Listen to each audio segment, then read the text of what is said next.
question. I know it's a good question. Give me a good answer. Let me think about that. All right. Good seeing you, You too.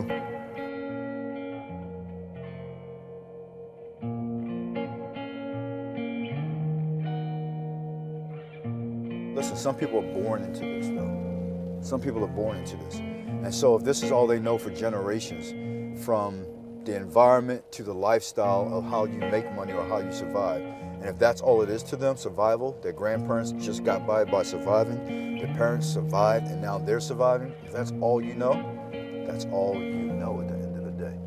And unless you show them something different by investing into them, educating them, not coming in with a one-time hit-it-and-miss-it program, but coming in, drawing some roots and bringing some services in that's really going to show them a different way.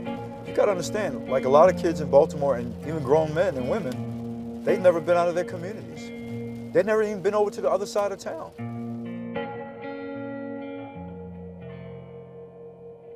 Murder every day is not the norm. I personally do not want to bury my sons. I don't. I don't want to bury my sons. That's why we pray every day as a family.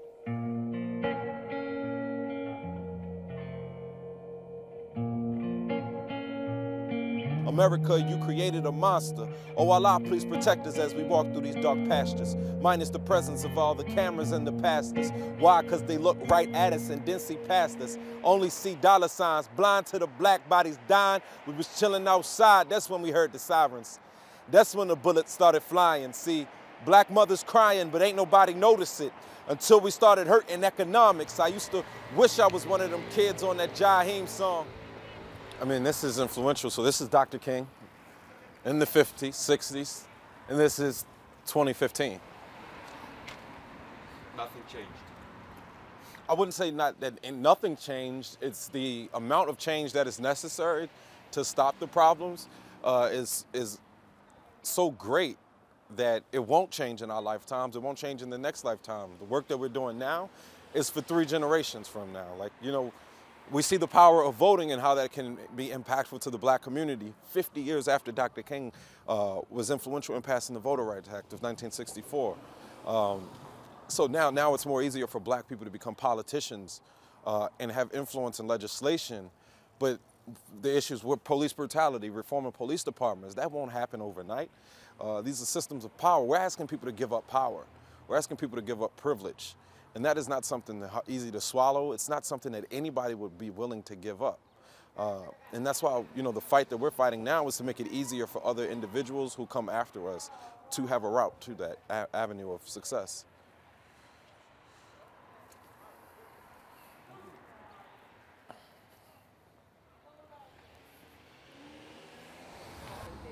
West Baltimore, hangjongeren, armoede, werkloosheid, gevaarlijk. Veel drugs om te overleven. We're known as the heroin capital of America. We have 620,000 residents. 70,000 of those residents are heroin addicts. And so you look at it, if you're born in this area, the chances of your survival, the chances of opportunity are very limited.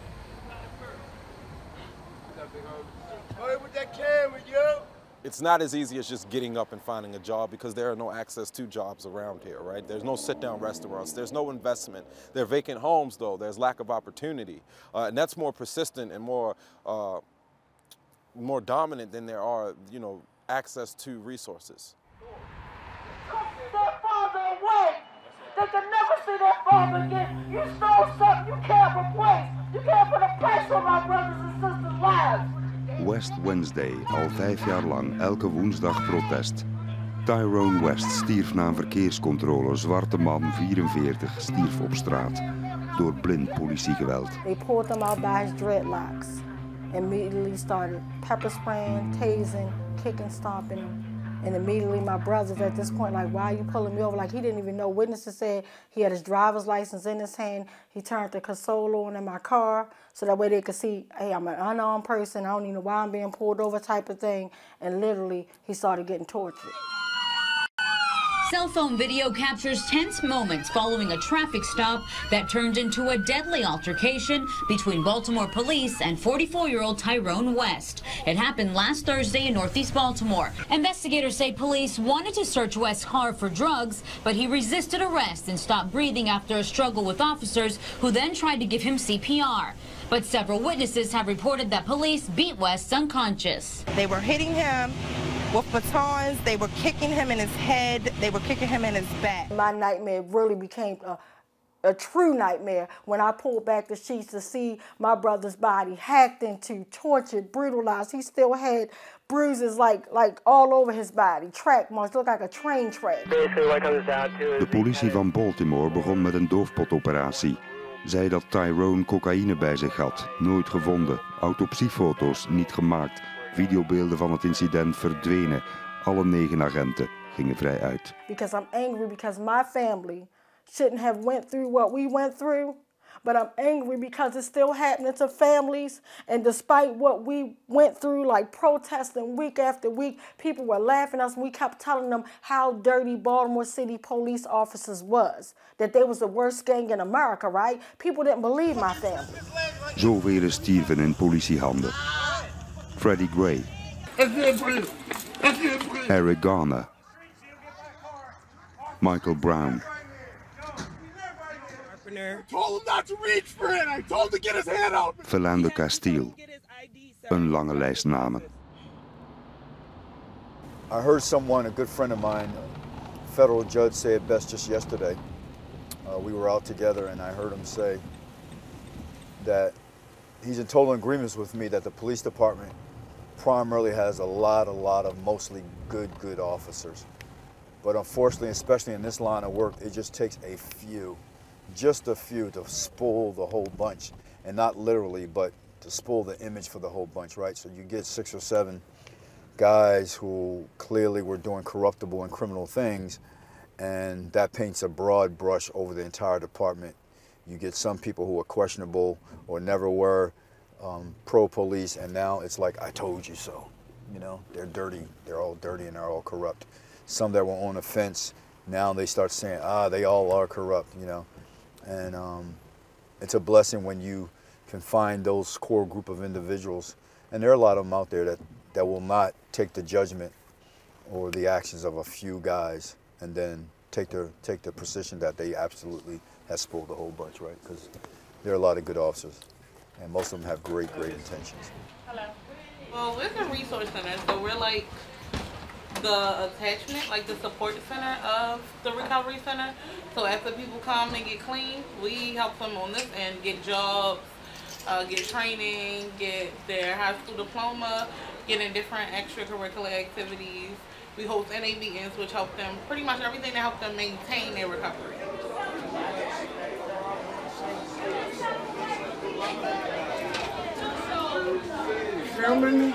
No. Never closing our eyes to the problems, finding solutions for the problem. We're not so ignorant and naive to believe that there aren't problems. And like my man said, there's problems everywhere, right? There's problems everywhere. So the thing is, how do you handle the problems? Do you just ignore the problems and let them fester? Or do you begin to throw results up against the problems? And that's what Baltimore is really about, right? So when you look at this area, we know we have people who are challenged individuals, right? So we just let them be challenged? Or do we put a wonderful center in place like this to say you don't have to live like that? How you doing? How you doing? I just like messing with you, man. I play all day. You must or die you will. Can't help it. Give me a second. Nothing changes if nothing changes. Recovery is more than just stop using. You have to apply yourself. Apply the information. I don't look at it as a war zone. I don't look at it as a war zone. First of all, just like they use the terminology war on drugs, you'll never hear me say that, war on drugs. I will never be at war with my own people, right? This isn't a foreign country, this isn't a foreign land. These are my people, these are my families, right? I grew up in some of these neighborhoods. So what am I going to battle for them and war with them? I'm doing this for my niggas, I'm doing this for the hood, I'm doing this so one day I can be living good. I'm doing this for my brothers, I'm doing this for my sisters, I'm doing it for my big brother that's locked down in the system. 20 to the third and 20 over his head. That's way too much time for the shit he did. Fuck the judge, man, I swear to God, I hate that bitch. 9 out of 10, she was probably on some racist shit. I do this shit for my niggas behind bars, for all my niggas that I lost. I do this shit cause when I was out, had the nickel and dime. Niggas act like they ain't really want me shine. Well, do y'all have anything available? I'm looking for a 1-bedroom right now. A 1-bedroom? Yeah. When I look at these houses, for me, it says just how un-American America looks at black people. If you look at these houses, right, people should be living here. We have 3,000 homeless individuals per night, not counting children. Just 3,000 adults who are homeless every night in Baltimore City. And I look at a house like this that has no roof, right? You can see for years and years and years, this house was like this and is like this. There are many of them. You know, why is this happening in America, right? Let's go in here and see my friend.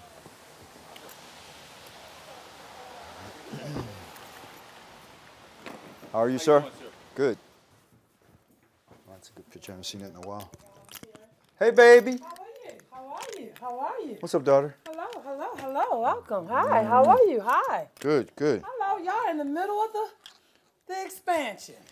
So this is Christina Flowers. Hello. Hello. Hello. She is homeless advocate extraordinary for Baltimore City.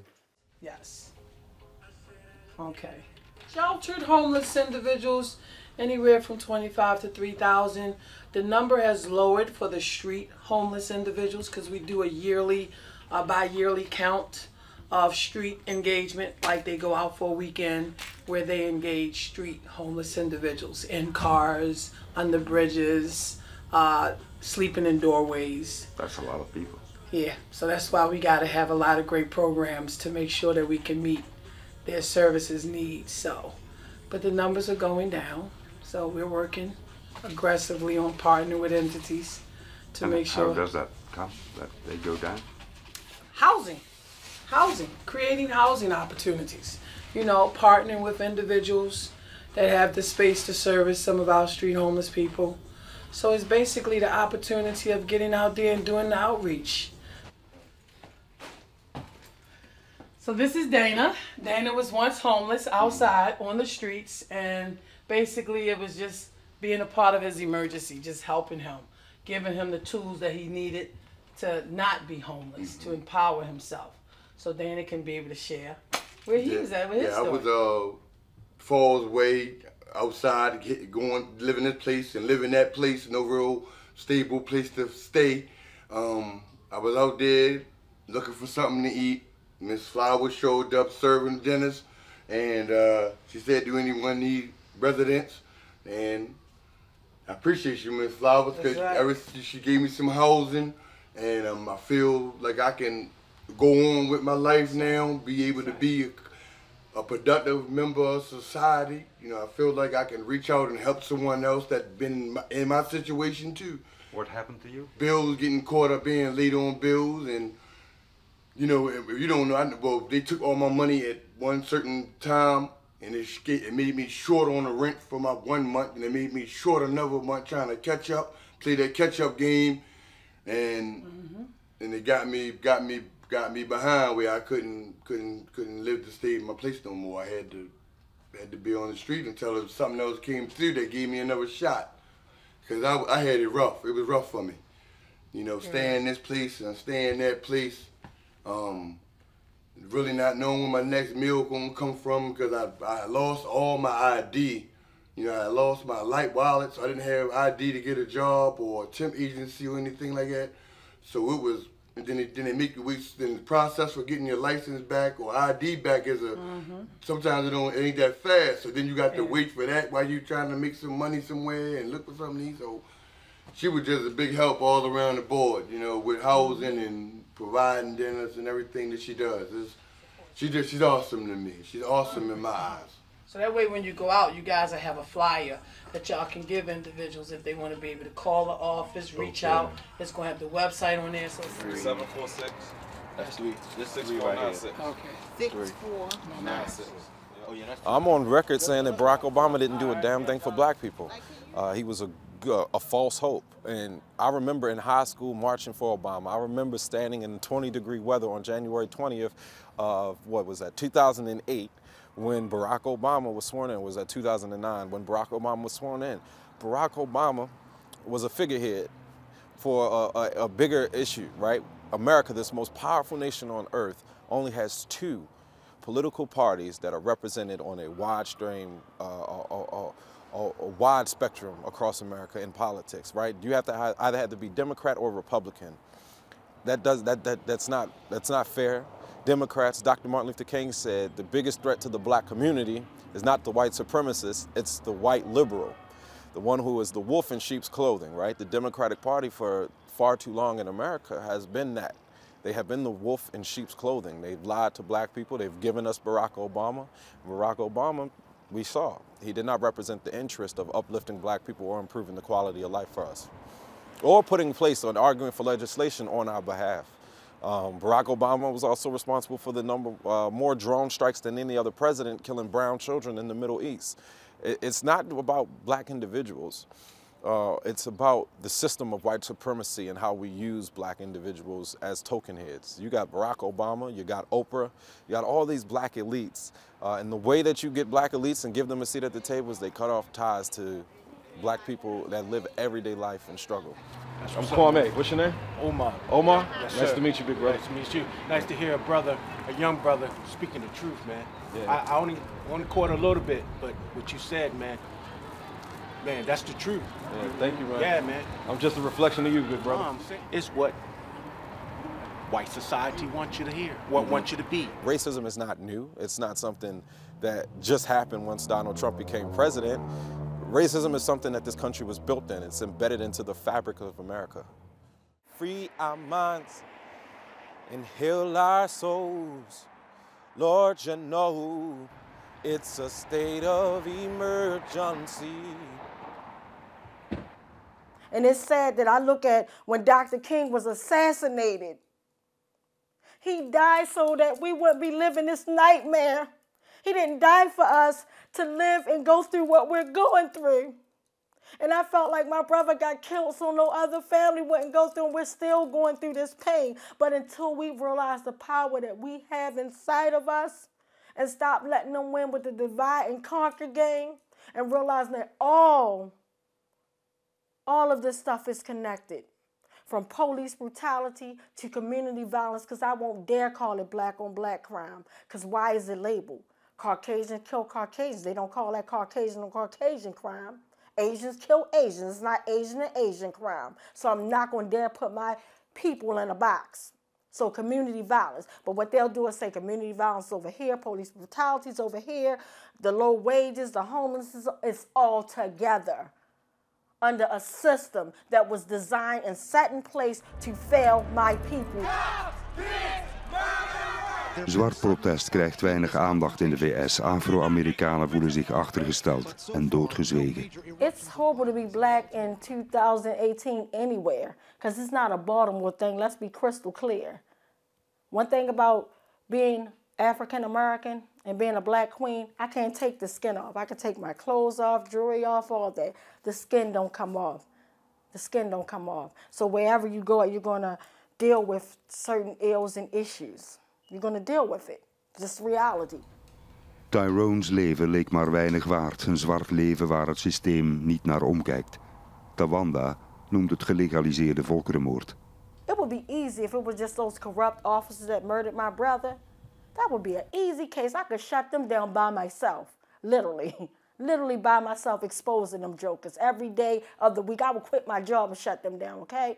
But you got to think about the corrupt judges, lawyers, doctors, everybody that's working together. When my brother was executed, you never heard of a case where the killer cops get in.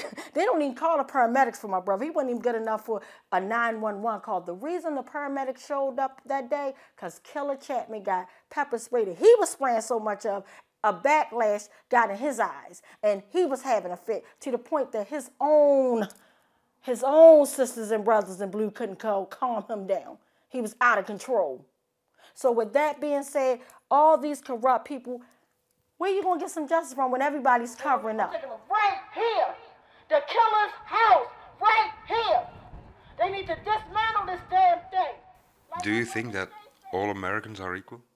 Hell to the no. Equal where? We never been equal. We just as equal as when they had blacks go to this water fountain, whites go to this water fountain. We don't even want you drinking behind us type of thing. Was it equal then? Hell no. Is it equal now? Hell no. I ride down the street, literally, I live in a nice neighborhood now. I'm blessed. Don't get messed with or anything. But if I ride around my old way, anything I get pulled over. I was getting pulled over every single night. Guns drawn to my head. Is this America? Is this America? It's America at the fullest. America, yes it is. So black on black, face the facts. We living in a war zone. Helicopter surveillance, military polices. Somebody call Reverend now. That nigga never been no preacher. I Captain Ron, hands up, don't shoot. Stop us from protesting, so we pirate. Get me some loot. Give me some relics from the quick trip. Tell the wait, man, I need some song. Nah, brother was lynched. That's just the sad truth. Channel 2 news say we got too much adrenaline. Get these niggas Ritalin. Mr. President, we look like yo.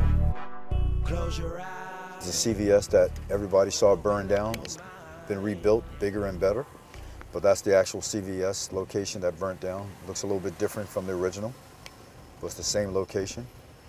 This is where we had the protesting every day. You couldn't drive through this intersection. It was pretty incredible. There were riots, breaking up the stores that your grandmother had to shop in to get her medicine from, burning down a CVS where pretty much the mother of your children or then your wife have to go to get Pampers, and when there's only one CVS in that area, that's a riot. Maryland Governor Larry Hogan declared a state of emergency. The governor sends 2,000 National Guardsmen to help police as Baltimore remains under a state of emergency. During the protests and the unrest and the riots back in 2015, I documented the entire uprising. I was on the front lines getting tear gas, pepper spray, and everything else, but I was able to capture the true essence of what was going on in West Baltimore from Pennsylvania Avenue all the way down to downtown. And my imagery went viral all over social media, landing me on the cover of Time magazine and taking my work around the world. It changed my life. Yeah, now I'm making money off the art form that I fell in love with. After the death of Freddie Gray, I started a youth program called Through Their Eyes, where I give out free cameras and I teach inner city kids photography.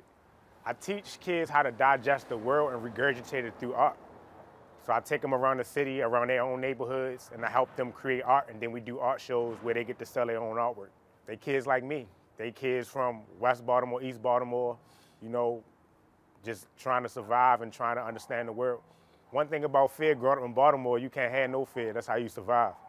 My biggest hope in life is to leave behind a legacy that can inspire the next generation and inspire my daughter. I don't believe in an American dream. I'm making my own dream, because America ain't for me. That's the cause I was dealt. That's how the system was set up. So we just gotta learn how to maneuver around the system. I used to be angry, but it ain't no point to be angry because I can't get no work done. I wanna be known for changing the narrative around the black community and showing people all the beautiful things in the small, even though we might not have a lot, but we have a lot to offer in these beautiful ghettos around the United States. If you don't know any African Americans, you don't know any black people, you missing out because we extra lit. We ain't gonna let this happen no more. We came to send them a strong message that Black Lives Matter. Even when I'm frustrated, driving past a building or then driving past the dope boys on the corner that sell drugs even to their mothers. They sell drugs to their mother. It will pause your thinking because you see people investing more into the person when they dead. And then your friend, your loved one, your family, your homeboy, your homegirl, when they come to you and ask you to invest in their business, oh no, I ain't got it. But then as soon as they are murdered, you find every money in the world to put that face on a t-shirt, to go to the corner store, to the liquor store, to pour out liquor. But you could invest that $20 into your friend's business. People invest more in your death than when you are living. That's discouraging. And I don't ever want my sons to see that as normal. That's abnormal. That's not of God. That's abnormal. So then even when I'm frustrated, driving past vacant houses, and it is a lot, and I'm tired. It is a lot, and I'm frustrated. It is a lot, but then I still pray. It's a lot, and I still fast. It's a lot, and I shut up, and I say, God, what do you want me to do with this community? So for the time when I took it over, 2008, it had a history of being the most violent part of Baltimore City for almost 40 years in a row. Just an incredible amount of violence. Not a lot of opportunity, a lot of drug trade, a lot of vacant homes. Only thing that was flourishing was poverty and mental health illness, along with some other things that you really don't want to speak of or be proud about. But we were able to do a few things over here with the collaboration and some wonderful community members, some institutional members like Johns Hopkins Hospital, some businesses, a lot of grassroots people. We were able to turn it around. Starting to deteriorate again a little bit, but there's still some really good people over here. We are determined to make sure the narrative gets rewritten in Baltimore, and that Baltimore Police Department is looked upon as a great, great organization that takes care of its people. And so that's why we do what we do. Oh, you can go off first, go ahead. Oh, I own the camera too.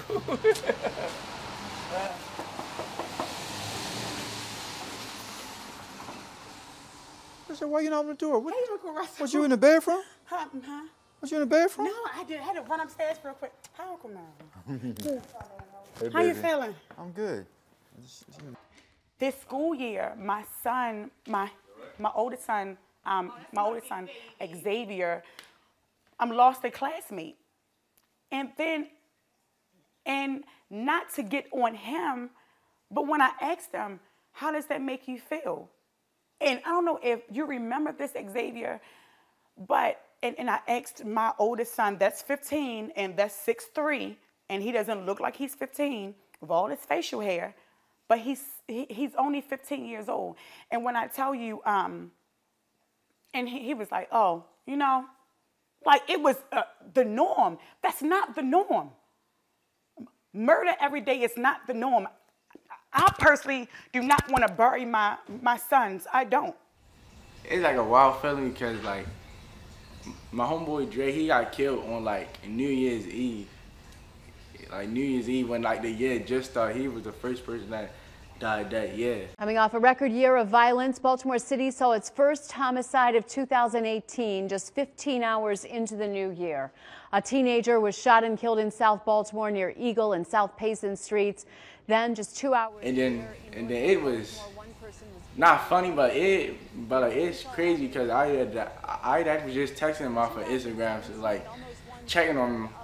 And that was the last time I ever talked to him. Then after when I came back to school, oh no, on New Year's Eve when I heard about it, died.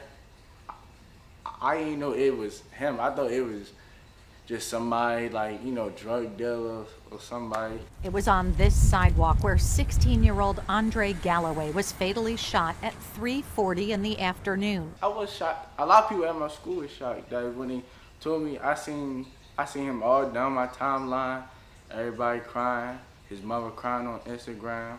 Do you sometimes have the feeling that you want to get out of it?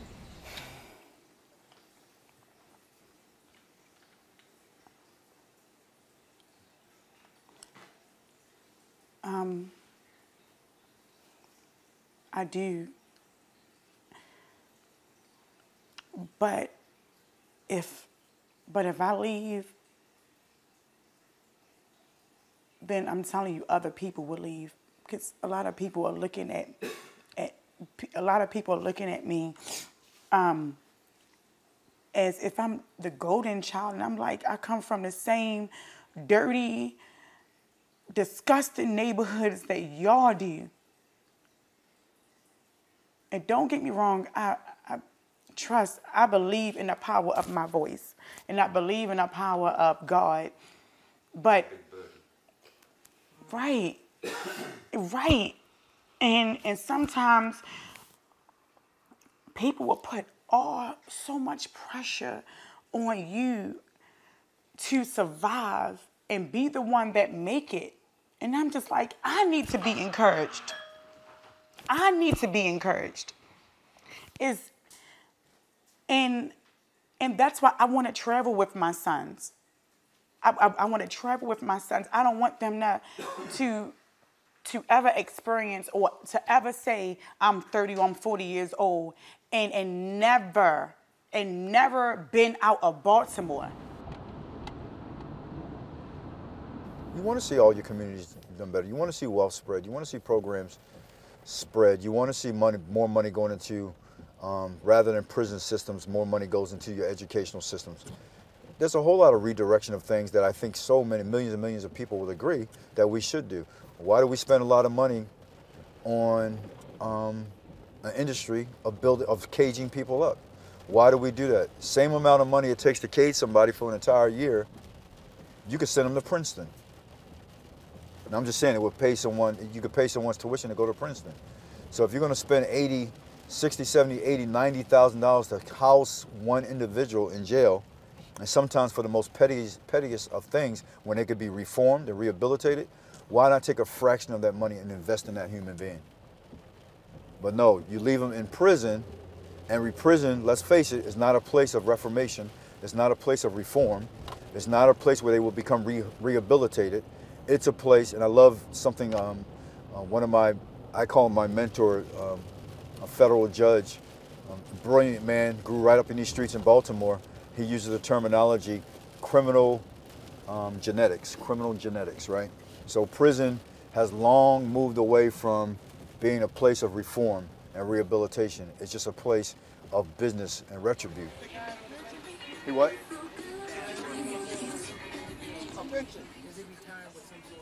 I don't know. I think that's why, personally, I think that's, my thought is so he don't lose that. All right, God bless, fellas. All right. Make this community better. Appreciate you. You're looking at the glass half empty. We see it half full. Right? If you knew what these corners looked like before, you'd be like, wow, what a difference. It looks great. For us, we see progress. If you're just coming in for the first time and coming from a very influential area, communities, a lot of prosperity, yeah, I can see where it looks bad.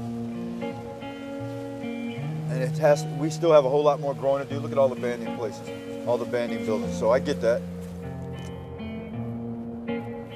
You've got work to do, but not to the point where I get depressed.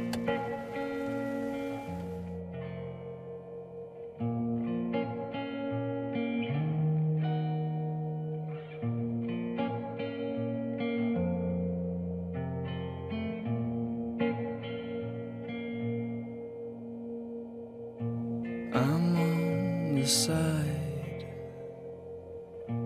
always behind. I'm on the walk from home.